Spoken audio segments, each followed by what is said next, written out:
Hi good morning. सीधा सौदा के आज के इस फ्राइडे एडिशन में आप सबका स्वागत है। कल वो लार्जली गैप सस्टेन कर ही लिया हमने, 125 अंक मजबूती के साथ एक्सपायरी का क्लोज मिला 17,660 के जोन पे। बढ़िया एक्सपायरी रही वीकली साइकिल में। और आज थोड़े से कंसोलिडेशन टाइप संकेत, थोड़ी सी यूएस में प्रॉफिट टेकिंग आई होगी, लेकिन बंद फ्लैट ही हुआ है, ऐसा नहीं है। फ्लैट टू स्लाइटली वीक कह लीजिए यूएस मार्केट्स कल क्लोज और आज फ्यूचर्स फ्लैट है। तो हम भी एकदम फ्लैट शुरुआत के इंडिकेशंस दे रहे हैं, पर बस एक ही इशू है कि हम एक एक्सटेंडेड वीकेंड की तरफ बढ़ रहे हैं। हमारा ट्रेड रिज्यूम होगा ट्यूसडे को, तो ऐसे में अभी तो ग्लोबल क्यूज देखते हैं, उस पर बातचीत होगी। उसके बाद सेकंड हाफ में आपको वॉच आउट करना पड़ेगा स्ट्रीट कितना कॉशियसली उस वीकेंड को अप्रोच करी या कितना एग्रेसिवली वीकेंड को अप्रोच करी। ईदर वे वो सेकंड हाफ का ट्रेड डिफाइन करेगा। लेकिन क्यूज कैसे हैं ये जान लेते हैं नीरज जी से। Good morning. गुड मॉर्निंग आशीष। और क्यूज देखिए वैसा कोई दिक्कत नहीं है। कल अमेरिकी बाजारों में थोड़ा सा प्रॉफिट बुकिंग, थोड़ी सा ब्रीदिंग, ये सब कह सकते हैं आप, वो हुआ है। ऐसा कोई कुछ भी वहाँ पे गड़बड़ हुआ ऐसा बिल्कुल नहीं है। वहाँ का तो होलसेल प्राइस इंडेक्स या फैक्ट्री प्राइस इंडेक्स वो भी नीचे आ गया है, नेगेटिव में आ गया है। तो वो बिल्कुल कमाल उसका है कि जो क्रूड प्राइसेस नीचे आए हैं, वहाँ पे पेट्रोल डीजल की प्राइसेस नीचे हो गए, तो उसका असर एकदम साफ साफ इन्फ्लेशन में दिख रहा है। तो इस वजह से वहाँ पे हुआ, लेकिन मार्केट ने एक ब्रीदर लिया और लेना भी चाहिए इतनी तेज़ी के बाद, क्योंकि फेड का रुख क्या होगा उस पर बहुत कुछ तय करे। हालांकि फेड की बैठक इतनी दूर है, अभी 20-21 सितंबर को होनी, और डिस्कशन आज से चल रहा है कितना बड़ा है। अभी तो इसके बीच में एक और इन्फ्लेशन आप देखेंगे। हाँ, ये अगस्त का आएगा। 12 सितंबर का नंबर फिर देखेंगे, फिर फेड फैसला करेंगे। लेकिन अभी से लोग डिस्काउंटिंग और पोल और ये सब चल रहे हैं। तो एक नॉर्मल ब्रीदर था, उसकी वजह से हमारे बाजारों में कोई बहुत ज़्यादा क्यों इससे शायद नहीं मिलेगा। हमारे बाजारों को क्यों मिलेगा, जो आज हमारे यहाँ इन्फ्लेशन आने वाला है उसको लेकर के अनुमान उसके कि वो भी तेज़ी से शायद नीचे आएगा। तो मुझे लगता है कि उसी हिसाब से एसजीएक्स निफ्टी जो भी 10 पॉइंट आपको नीचे दिख रहा है, मुझे लगता है खुलते खुलते ग्रीन में आ जाएगा। ये रिकवर तो हो रहा है लोग। हाँ, तो ऐसा कोई क्यों यूएस से नहीं है, लेकिन यूएस के इंटरनल्स अगर आप देखेंगे बहुत वो लॉन्ग डिस्कशन है कि आगे क्या होगा।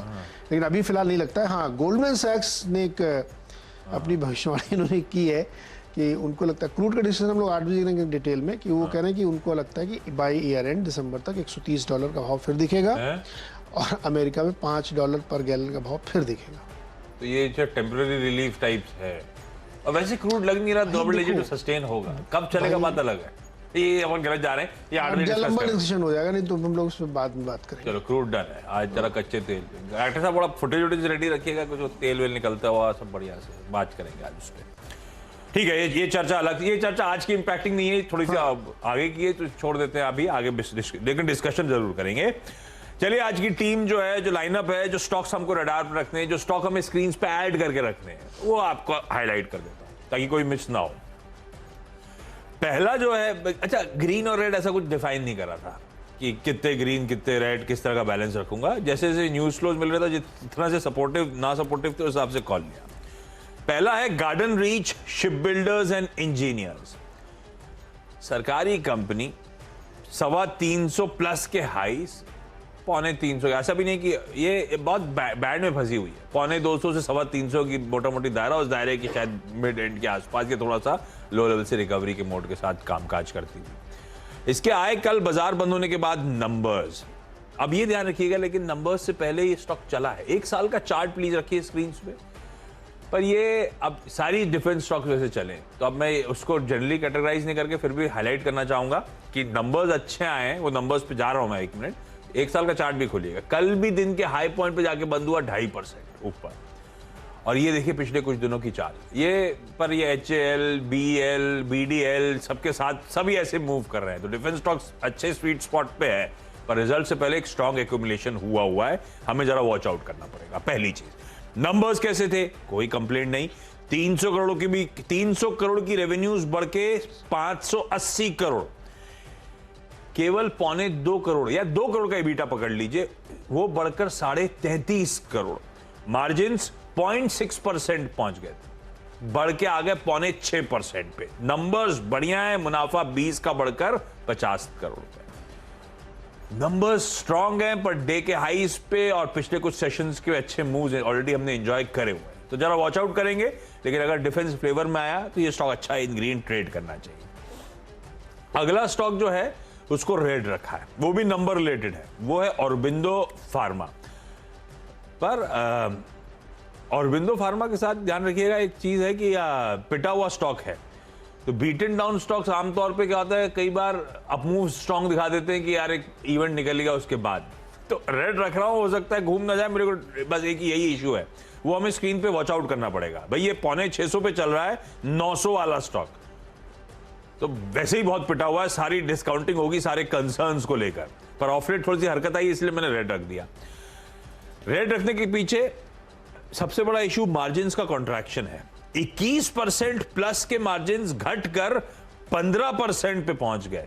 स्ट्रीट एक्सपेक्ट कर रहा था फार्मा कंपनीज के मार्जिन्स कॉन्ट्रैक्ट होंगे, इसकी एक्सपेक्टेशन क्या थी, भाई 21 वाला घटेगा तो घट के पहुंचेगा 18% के आसपास, 17.7% के आसपास, पहुंच गया 15 पे। तो स्ट्रीट के एंटिसिपेशन से कहीं ज्यादा सिवियर वो मार्जिन कॉन्ट्रैक्शन, इसलिए सिर्फ रेड रख के चल रहा हूं। अब देखेंगे बिहेवियर दिन के दौरान। तीसरा भी रेड है, ये है सुप्रजीत इंजीनियरिंग। सुप्रजीत इंजीनियरिंग का पहले तो स्टॉक स्क्रीन पर रखिए। ये चल रहा है इस समय मतलब कल की क्लोज जो थी वो आपकी स्क्रीन पर आएगी 340 ऑड लेवल्स के आसपास। 270 से मूव करा 340 के जोन से, 270 इसकी ईयर लोस थे। नंबर्स जो है उसमें भी प्रॉब्लम जैसे वीक ऑपरेशनल परफॉर्मेंस है, रेवेन्यूज में अच्छा मोमेंटम, पर वो लॉकडाउन या वो कोविड स्टेट से नॉन कोविड स्टेट को कंपेयर करना, लेकिन उस बीच रेवेन्यू के मोमेंटम के बावजूद मार्जिन जो हैं, इबिटा एक तो फ्लैटिश रहा, और उसके चलते हुआ क्या, 13.5% वाला मार्जिन घट के 8.5% पे आया हुआ है, ऑलमोस्ट 500 बेसिस पॉइंट्स का मार्जिन स्पिन ऑफ। इसीलिए 44 करोड़ वाला मुनाफा रिड्यूस होकर 27 करोड़ रुपीस दिखा रहा है। तो सिर्फ इन नंबर्स के चलते, और दोनों में औरबिंदो फार्मा में और सुप्रजीत में मार्जिन्स का कॉन्ट्रैक्शन बड़ा ट्रिगर बना मेरे लिए रेड रखने के लिए। लेकिन देखिएगा स्ट्रीट कैसे, पर ये स्ट्रीम्स पे एडेड स्टॉक होनी चाहिए जो आज टॉप न्यूज में। ओके, तमिलनाडु न्यूज प्रिंट, और ठीक दिख रहे हैं नतीजे इसके, साल दर साल कंपेयर है इसमें। 13 करोड़ के नुकसान के सामने 60 करोड़ का प्रॉफिट है यहाँ पे, और रेवेन्यू में 78% की ग्रोथ है, 1100 करोड़ का देखा है 632 से बढ़ के। मार्जिन भी 10 से 14 हुए हैं। तो जो people stock, news print stock, इस तरह के स्टॉक्स में एक अच्छा ट्रेंड देखने को मिला है। तो नंबर यहाँ पे ठीक इसके दिखाई दे रहे हैं, हालांकि मैंने ईयर ऑन ईयर इसका कंपैरिजन देखा यहाँ पे। संदूर मैग्नीज एंड आयरन ओर, इन्होंने मुनाफा दिखाया 33 करोड़ का, जिसमें 77% की गिरावट है। रेवेन्यू 37% बढ़ा है, 651 करोड़ आया है। लेकिन ऑपरेटिंग प्रॉफिट, ऑपरेटिंग नंबर्स 78% गिर के 55 करोड़, और मार्जिन 53% से घट के 8%। तो साफ साफ दिख रहा है कि नंबर काफ़ी वीक है इनके। फिनिक्स मिल्स जो मॉल्स चलाती है खास तौर पे, उसके नंबर बड़ी ठीक ठाक दिख रहे हैं। 24 करोड़ के नुकसान के सामने 700 करोड़ का प्रॉफिट। बेस इफेक्ट है बहुत, ये साल दर साल कंपेरिजन है, बेस इफेक्ट है, लेकिन क्वार्टरली नंबर भी ठीक है। रेवेन्यू 574 करोड़ का यहाँ पे दिखा है, तो वो वन ऑफ बेस में जोड़ लीजिए आप, और इम्प्रूवमेंट दिखाए मार्जिन्स में। तो अब चूंकि सब कुछ ओपन है, नॉर्मल लाइफ चल रही है, तो इसलिए नंबर आप बेटर मान सकते हैं, यहाँ पे देख सकते हैं। 3 मेरे हो गए, आगे 6 बताऊँ क्या? अब मैं बताऊँ मेरी जान। चलिए बताइए। अगला स्टॉक जो है वो लार्ज ट्रेड के चलते ले रहा हूँ, सिर्फ लार्ज ट्रेड के चलते। ये है कंपनी न्यूजेन सॉफ्टवेयर टेक्नोलॉजीज। कल आईटी हरकत, 2-3 दिन से आईटी हरकत में आ रहा है, तो रखिए रडार पे। 670 वाला स्टॉक करेक्ट होके 370, पर ये पूरे मिड कैप आईटी का, ऐसा नहीं कि ये सिंगल आउट हुआ हो, सारा मिड कैप आईटी ऐसी बीच में करेक्ट हुआ है। इसमें कल लार्ज ट्रेड हुआ। अब लार्ज ट्रेड में बड़े लोगों ने एग्जिट करा। एक तो अबू धाबी इन्वेस्टमेंट अथॉरिटी ने 8 लाख, एक पीजीआईएम इंडिया म्यूचुअल फंड है उसने बेचा। पर मैं क्योंकि आईटी फ्लेवर में है, एक ओवरहैंग था वो खत्म हुआ, और जिसने लिया उसके चलते मैं इसको ग्रीन रख रहा हूं। वो है मैसाचुसेट्स इंस्टीट्यूट ऑफ टेक्नोलॉजी ने दरअसल कल 10,15,500 शेयर 370 के, ये देखिए स्टॉक आपकी स्क्रीन, इन लेवल्स पे, अब 370 के लेवल्स पर, इसी लेवल पे जहां कल क्लोज हुआ है, मैसाचुसेट्स ने एक अच्छा चंक खरीदा है। सिर्फ इसीलिए इसको होपिंग की ग्रीन में ट्रेड होगा, इसको ऐड करिए स्क्रीन पे। पूर्वांकरा रियल एस्टेट कंपनी, तो इसके जो नंबर्स आए हैं उसमें मार्जिन्स साल दर साल 14% से बढ़कर 26.5%, इबिटा 25 करोड़ से बढ़कर 57 करोड़ रुपीस। पर थोड़ा सा हाई बीटा बेट हो जाता है, और इसमें इसकी कमेंट्री, इसके प्री सेल्स और आगे का आउटलुक वो ज्यादा इंपॉर्टेंट हो जाता है। पास हिस्टोरिकल ट्रैक रिकॉर्ड से ज्यादा। पर खैर नंबर्स के चलते कुछ दिनों में मोमेंटम में आया भी है ये स्टॉक। देखिए देखते हैं आज नंबर्स के बाद किस तरह का रिएक्शन। साल दर साल तो नंबर्स अच्छे लग रहे थे देखने में, ऐसे ही नंबर्स अच्छे लग रहे थे देखने में एडोर वेल्डिंग्स के। एडोर वेल्डिंग का मैंने नंबर्स अच्छे, मतलब जो टफ एनवायरनमेंट था, जो हम लोग कह रहे थे सबसे बड़ी चैलेंज होगा इंडिया इंक के लिए, मार्जिन्स की हेडविंड्स, मार्जिन कॉन्ट्रैक्शंस कैसे ब्रेसअप करती हैं, जो कंपनी स्टैंड आउट करी उनको मैं जनरली ग्रीन रख रहा हूं। तो एडोर वेल्डिंग से उस लॉजिक से आए 127 से बढ़कर 158 करोड़ रुपीस। ठीक है, साल दर साल इस तरह की आय में इंप्रूवमेंट बहुत नोटवर्दी नहीं, पर नोटवर्दी क्या था मेरे लिए, वो था मार्जिन्स में इंप्रूवमेंट। 8.7% वाला बढ़ के 10.3%, यानी कि 170 और 30, 200 बेसिस पॉइंट्स का नहीं, 170 हाँ और 30, 200 बेसिस पॉइंट के आसपास, या 130, 160, पौने 200 बेसिस पॉइंट मार्जिन में इंप्रूवमेंट। अच्छा इंप्रूवमेंट। मुनाफा बढ़ के पहुंच गया मुनाफा बढ़ के पहुंचा है 10.5 करोड़ रुपए के आसपास। तो एडोर वेल्डिंग को रखा रडार पे, तो ग्रीन रखे हैं। एक तो लार्ज ट्रेड के चलते न्यूजेम, पूर्वांचल और एडोर वेल्डिंग जो मार्जिन एक्सपेंशन थे उनके चलते। ओके, जो अगले 3 स्टॉक है उसमें एक है आपका शिल्पा मेडी। इसके भी नंबर मुझे वीक दिख रहे हैं क्योंकि इनका भी जो एबिटा लॉस हुआ एक्चुअली पिछली बार 20-21 करोड़ के एबिटा प्रॉफिट सामने 5-6 करोड़ का लॉस हुआ है और प्रॉफिट भी 26-27% गिर के आया, तो नंबर थोड़े से वीक लिख रहे हैं। 2 चीनी कंपनियां हैं, दोनों अपोजिट में हैं। एक के नंबर बहुत कमज़ोर दिख रहे हैं। उगर शुगर के अगर आप नंबर देखेंगे, क्वार्टरली कंपैरिजन करेंगे, तो इनकी जो आमदनी आई है वो 374 करोड़ आई है इस तिमाही के दौरान, जो 30 जून को खत्म हुई। लेकिन अगर इससे ठीक पहले वाली आप तिमाही में देखेंगे तो वहाँ पे 409 करोड़ का था, तो वहाँ से घट गया क्वार्टर ऑन क्वार्टर नंबर। जबकि चीनी कंपनियों के लिए सीक्वेंसली नंबर्स हमेशा अच्छे दिख रहे हैं। उसी तरीके से इनका आप जो देखेंगे तो इनको 5 करोड़ का मात्र एक प्रॉफिट हुआ है, जो पिछली बार 14 करोड़ का था। तो नंबर कमज़ोर है, इसलिए उगर शुगर में दिक्कत हो सकती है। लेकिन केसीपी के नंबर अच्छे हैं, यहाँ पे इन्होंने बेटर परफॉर्म किया है। इनका जो मुनाफा है वो काफ़ी पिछली बार के मुकाबले घट गया है। जो पिछली बार 5 करोड़ का लॉस था, अभी वो 1 बचा है और उन्होंने 75 करोड़ का रेवेन्यू क्लॉक किया है, जो पिछली बार 59 करोड़ था। तो यहाँ नंबर आपको बेटर होते हुए दिख रहे हैं, और जबकि उसमें उगर में कमज़ोर, तो इसको इसी हिसाब से देखना चाहिए। चलिए फटाफट छोटा सा ब्रेक, और ब्रेक के बाद अगले 4 स्टॉक्स। स्वागत एक बार फिर से आपका। और अब अगले 2 स्टॉक्स में एबी कैपिटल एक कंपनी है, आदित्य बिरला कैपिटल, इसको ध्यान रखना चाहिए। इनकी एक सब्सिडरी है हेल्थ इंश्योरेंस वाली, उसमें अबू धाबी इन्वेस्टमेंट ने 9.99% हिस्सेदारी के लिए एक डील की है, जो 665 करोड़ के आसपास बैठती है। तो इससे वैल्यूएशन बैठता है 6,500 करोड़ का। तो इसके मद्देनजर में लगता है स्टॉक को ध्यान दिया जा सकता है। तो ये डील की खबर है। उसके बाद है अपोलो हॉस्पिटल। नंबर मिक्स या मेरे को तो वीक लग रहे हैं, क्योंकि मार्जिन हर फ्रंट में यहाँ पे काफ़ी कमज़ोर होता हुआ दिखा है सभी तरफ, क्योंकि दबाव देखने को आगे भी मिल सकता है, तो इसलिए मुझे लगता है नंबर वीक है यहाँ पे। उसके बाद 9th और 10th स्टॉक में एक टाइटन, एक metro brands. Ahead of festive season मुझे लगता है कि इनमें ध्यान रखना चाहिए। टाइटन ने नंबर बहुत अच्छे पेश किए थे, उसके बाद रिपोर्ट्स भी बहुत सारी अच्छी आई थी, और उसी तरीके से मेट्रो ब्रांड जो है प्रीमियम सेगमेंट के शूज़ वगैरह हैं, नंबर उसके भी बढ़िया थे। तो मुझे लगता है कि इन दोनों में फेस्टिवल की वजह से मोमेंटम देखा जा सकता है। ओके, अच्छा एक स्टॉक और पहले ग्रीन में, वो है केएसबी लिमिटेड। इसके भी नंबर्स आए। पहली चीज जो पसंद आती है आजकल, एक्सपेंशन। साल दर साल मार्जिन 8.7% से बढ़कर 10.3% पे पहुंचे, तो मार्जिन एक्सपेंशन अच्छा है इसीलिए। और नहीं केएसबी के बढ़ के 12.7% से 13.3%, हाँ वो सही लिखा है। एक्सपेंशन हुआ है मार्जिन में 30-60 बेसिस पॉइंट्स का। आय में बढ़िया ट्रैक्शन पकड़ा, 303 करोड़ से बढ़ के 450 करोड़ रुपए की आय। नंबर्स अच्छे लग रहे हैं, इसीलिए इसको मैं सिर्फ इन ग्रीन क्लासिफाई कर रहा हूं। हाई टिकट साइज वाला स्टॉक, थोड़े से लो वॉल्यूम वाला स्टॉक, ये सब वर्ड ऑफ कॉशन ध्यान रखिएगा। अब कुछ डिराइव्ड क्यूज। एक तो टाटा मोटर्स कल मैंने ग्रीन लिया था, ग्रीन तो रहा, खुला अच्छा, मोमेंटम पकड़ा, उसके बाद सारी स्टीम लूज आउट हो गई जब मार्केट से मोटा मोटी अपने 150 पॉइंट का शुरुआती गैप इंटैक्ट रखा, 125 पॉइंट ऊपर मार्केट जाके बंद हुआ।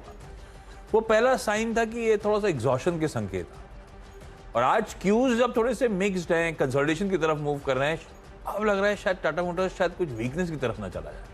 तो इसीलिए सिर्फ रख रहा हूं स्क्रीन पे, आप लोग ऐड करिएगा, वॉच आउट करिएगा।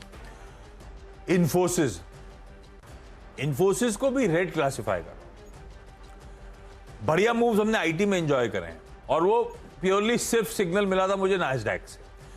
नैस्डैक से क्या सिग्नल मिला था, इवन कल जब आईटी शुरुआत में बढ़िया आउट परफॉर्म कर रहा था, नैस्डैक 3.3% ऊपर, हमने वो क्यूज को एमुलेट किया हिंदुस्तान, जबकि रुपया तो स्ट्रेंथ दिखा रहा था, ऐसे हमारे को डोमेस्टिक क्यूज नहीं थे, वो सिर्फ नैस्डैक था। मुझे लगता है आईटी में आज थोड़ी सी सुस्ती हो सकती है सिलेक्टिवली, अब इसीलिए, अब क्योंकि मोमेंटम पकड़ा है और गोरों का पैसा आ रहा है, तो थोड़ा सा उस हेडविंड के सामने खड़े हुए हैं वो हमारे लिए हेडविंड होंगे अगर हम रेड जा रहे हैं स्टॉक में, पर इसीलिए वॉच आउट करिएगा। पर मुझे लगता है कल के मूव्स के बाद नैस्डैक कल ऊपर से अच्छा खासा करेक्ट हुआ, फाइनली 0.5% 2/3% दबाव के साथ ही बंद हुआ था, तो इन्फोसिस रखते हैं रेड पे आज के लिए। और एक स्टॉक जोड़िएगा इसमें, एशियन पेंट्स का, साल का चार्ट उठा के दिखाइएगा उसको भी, बहुत बढ़िया मूव्स हमने एशियन पेंट्स में देखे आते हुए, बहुत बढ़िया, और है भी खैर सेक्टर लीडर है, और गजब के मूव्स के बाद थोड़े से एग्जॉशन के संकेत, प्रीवियस हाईज पे पहुंचने के बाद, वो देखिए आपकी स्क्रीन पे एग्जॉशन के संकेत आ रहे। कल भी अच्छा बाजार था, उस पे एशियन पेंट्स परफॉर्म नहीं करके दिया, ठंडा इन रेड जाके बंद हुआ। ये देखिए कल का सेशन आपकी स्क्रीन पर। और आज सुबह कच्चा तेल जो मैं कल छोड़ के गया था 98 के आसपास, आज 99 के ऊपर चला गया। $100 की तरफ कच्चा तेल वापस, वो सेंटीमेंट नेगेटिव बन जाता है, उस तरफ बढ़ रहा है। बाकी जो अब कच्चे तेल की उन्होंने बात छेड़ दी कि वापस और अप मूव, अपनी जगह, वो अभी नहीं देख रहा। अभी सिर्फ जो छोड़ा था रात सुबह क्या डिफरेंशियल, कल एग्जॉशन के संकेत आने लगे थे, जैसे टाटा मोटर्स में आ रहे थे, इसीलिए एशियन पेंट्स को मैं आज रेड क्लासिफाई कर रहा हूं, और कोई रीजन नहीं। फंडामेंटली स्ट्रॉन्ग कंपनी, ये सारी कंपनियां जो है सारी फंडामेंटली स्ट्रॉन्ग कंपनी है। टाटा मोटर भी बहुत अट्रैक्टिव, बट आज का इन्फोसिस भी बहुत अट्रैक्टिव, लेकिन आज के लिए एक होपिंग कि शायद रेड के शेड इन स्टॉक में देखने को मिल सकते हैं, तो हम जरा वॉच आउट करेंगे। अगर ऐसा होगा तब आप अपने इन्वेस्टमेंट एडवाइजर से बात करके, फाइनेंशियल एडवाइजर से बात करके कुछ कॉल ले सकते हैं। पर ये आपके हो गए 20 स्टॉक जो आज स्क्रीन पे ऐड होने फ्राइडे के दिन। अब इसमें और भी स्टॉक जोड़ेंगे जब आगे स्टॉक्स की न्यूज की चर्चा होनी है अगले शो में, लेकिन ये 20 स्टॉक्स का एक क्विक जिस्ट।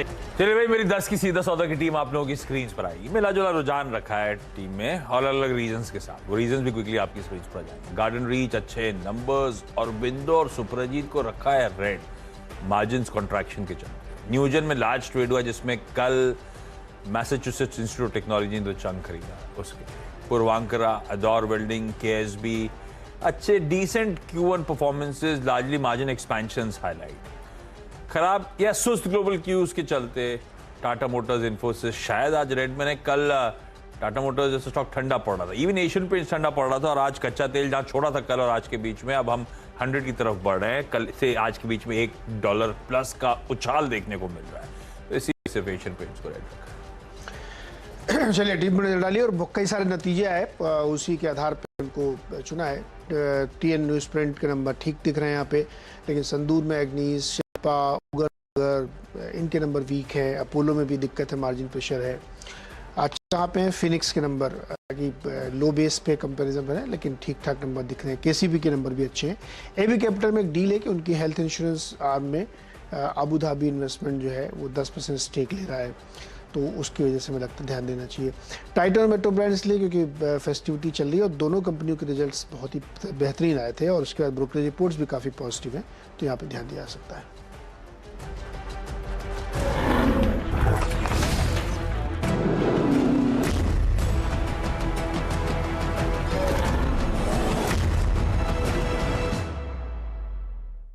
अगर बम्बई की आत्मा की पहचान करानी हो तो एक फिल्म का गाना है, तदबीर से बिगड़ी हुई तकदीर बना ले, तकदीर बना ले, अपने पे भरोसा है तो एक दांव लगा ले। जो बम्बई की पहचान है वो तदबीर की पहचान है, एटीट्यूड की पहचान है, पॉजिटिव एटीट्यूड की पहचान है, अपने पे भरोसे की पहचान है, और यही पहचान आज भारत की बन चुकी है, और यही हमारा भविष्य है। अपने लिए जिए तो क्या जिए, अपने लिए ए दिल तू जी जमाने के लिए। तो बहुत किस्मत वाले हैं। ये आप इंटरव्यू करके लाए वल्लभ सर का? यस, बड़े मूड में ले आया था, अब उनको हर चीज पे उन्होंने गाने गाए। मैंने उनसे रिक्वेस्ट की कि मुंबई में मतलब अगर आप रह रहे इतने सालों से और बॉलीवुड का असर आपके ऊपर ना हो तो ऐसा कैसे हो सकता है? तो उन्होंने बोला नहीं बिल्कुल है, म्यूजिक का भी है, लेकिन हमको उस जमाने के गाने बहुत पसंद है जो चलते थे, जहाँ पे कुछ गाने में एक्चुअली सब्सटेंस होता है। तो उन्होंने मुझे ये 2 गाने, मैंने उनसे रिक्वेस्ट की कि मुझे कुछ आप गा के सुनाइए, फिर हम लोग उसी से इंटरव्यू शुरू करेंगे हम। तो एक्चुअली जो पहला गाना उन्होंने सुनाया ना कि तदबीर से तकदीर बना ले, वो थीम है, अमृत महोत्सव की थीम है, हिंदुस्तान की थीम है। तो उसी से हमने फिर बातचीत आगे बढ़ाई। क्या अच्छा आगे बढ़े इससे पहले इतने दिग्गज से बात हुई तो उसका निचोड़ क्या है, क्या मूड बन रहा है उनका? उसका निचोड़ ये है कि यहाँ से अगले 25 साल पूरी दुनिया में सिर्फ भारत के होंगे और ये तथ्यों पे आधारित है, ऐसा नहीं केवल विशफुल थिंकिंग है। और इस पर डिटेल में बातचीत हुई, और इस पर डिटेल में बातचीत हुई कि क्यों आपको ऐसा लगता है। तो चूंकि इतने सारे दिग्गज, पूरी अमृत सीरीज में हम लोग बहुत लोगों से बात कर रहे हैं, सबका यही मानना है कि जिस तरीके से काम हुआ, जिस तरीके से चेंजेस लाए गए हैं, वो चेंजेस अब आपको फ्रूट देंगे नेक्स्ट 10, 15, 20 ईयर्स में। आप देखेंगे लीप्स एंड बाउंड्स की ग्रोथ इंडिया में होने वाली है। इंडिया एट 100 तस्वीर एकदम अलग होगी इंडिया एट 75 के सामने। यस भाई ये पूरा इंटरव्यू देखिएगा, ये थोड़ा सा जिस्ट मिल गया, लेकिन क्यों ऐसे एक्सपर्ट्स मान रहे हैं 25 साल डाउन द लाइन, इन 25 सालों में क्यों भारत के जलवे रहने हैं। आज 1:30 बजे, तो आज न्यू ईयर कंपनी में हम अमृत महोत्सव की स्पेशल कवरेज कर रहे होंगे। यस देखिएगा भाई ये इंटरेक्शन। अरे वाह, वीरू भी रेडी हैं। Veeru good morning. Good morning Ashish. Neeraj ji आज शांति का प्रतीक बन के बैठे हुए, देखिए एकदम सफेद रंग के कोट में। अच्छा दिन है, शुक्रवार है और बिल्कुल कूल। वाकई अगर आप देखिए इससे अच्छा शुक्रवार नहीं हो सकता है। 3 दिन की छुट्टी है इसके बाद, और इन्हीं छुट्टियों को, इसी मोमेंटम को, इसी एफआईएस को और इसी तिरंगे को आज की इस 4 पंक्तियों में पिरो कर लाया हूं। अर्ज करता हूं, गौर फरमाइएगा कि आजादी के जश्न में हर गली मोहल्ला रंगा हुआ, आजादी के जश्न में हर गली मोहल्ला रंगा हुआ, देख रहा मैं हर घर पर एक तिरंगा तना हुआ। 3 दिनों का फिर अवकाश, सावन भी पीछे छूटा, माना शुक्र होता है अच्छा, पर इससे अच्छा ना होता।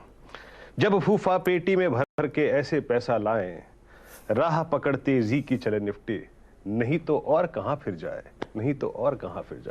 आशीष। ब्यूटीफुल।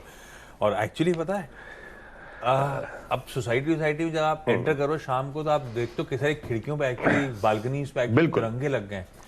और 13 से 15 अगस्त को, मतलब इस पूरे एक्सटेंडेड वीकेंड में वो कैंपेन है हर घर तिरंगा। तो कल मैं घर पहुंचा तो घर पे जैसे घुसते से टेबल पे एक झंडा रखा हुआ था फोल्डेड। तो मैंने पूछा, पता चला सोसाइटी ने दिया हर घर के लिए। अब वो सोसाइटी ने दिया कि बीएमसी ने सोसाइटी के ऑफिस में दे दिया, सबको डिस्ट्रीब्यूट करने, पता नहीं मुझे वो एक्चुअल क्या है, लेकिन सब घर पे तिरंगा पहुंच गया। और बीएमसी पहुंचा रहा है, सोसाइटी पहुंचा रही है, जो भी हो रहा है। नहीं, सोसाइटी का हमें भी नोटिस आया है कि झंडा लगाना है अपने घर पे, तो वो सोसाइटी सबको प्रोवाइड कर। हाँ, बीएमसी ने भी कहा प्रोवाइड करेंगे। मुझे नहीं पता कल जो झंडा है किसने है, लेकिन घर पे पहुंच गया। मैंने सोचा था खरीद के रखूंगा, लगाऊंगा मैं भी 3 दिन, लेकिन पहुंच गया घर पे, अब लगेगा। बढ़िया। सब हम लोग अमृत महोत्सव सेलिब्रेट करने वाले हैं भाई। इस पे खैर बड़ी सीरीज तो चली रही है, बातचीत शो में भी करते रहेंगे, लेकिन आज के अब शो की शुरुआत कर देते हैं। समझ लेते हैं आगे कैसे क्यूज, कैसा अप्रोच एक्सटेंडेड वीकेंड से पहले, लेकिन हमेशा की तरह शुरुआत इस वक्त की टॉप हेडलाइंस के साथ।